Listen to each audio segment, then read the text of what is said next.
വാക്യം മാറ്റി എഴുതാം. മൈതാനത്ത് കുട്ടികൾ വിലങ്ങനെയും കുറുങ്ങനെയും ഓടിക്കളിച്ചു. തൊട്ടു തൊട്ടു വച്ചിരിക്കുന്ന മിഠായി ഭരണികൾ കാണാൻ നല്ല ചന്തമുണ്ട്.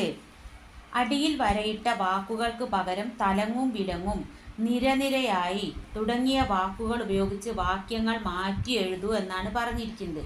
അപ്പോൾ ഇവിടെ അടിയിൽ വരയിട്ട പദങ്ങൾ നോക്കാം നമുക്ക്. മൈതാനത്ത് കുട്ടികൾ വിലങ്ങനെയും കുറുങ്ങനെയും ഓടിക്കളിച്ചു.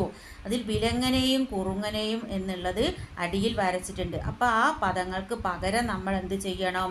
ഇവിടെ തന്നിരിക്കുന്ന തലങ്ങും വിലങ്ങും ചേർക്കണം. അപ്പം മൈതാനത്ത് കുട്ടികൾ തലങ്ങും വിലങ്ങും ഓടിക്കളിച്ചു.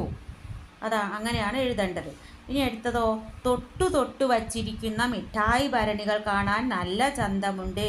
ആ തൊട്ടു തൊട്ടു വച്ചിരിക്കുന്ന എന്ന പദത്തിൻ്റെ അടിയിൽ വരച്ചത് കാണാം. അപ്പം അതിന് പകരം നമ്മൾ എന്ത് ചേർക്കണം? നിരനിരയായി.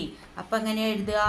നിരനിരയായി വെച്ചിരിക്കുന്ന മിഠായി ഭരണികൾ കാണാൻ നല്ല ചന്തമുണ്ട്.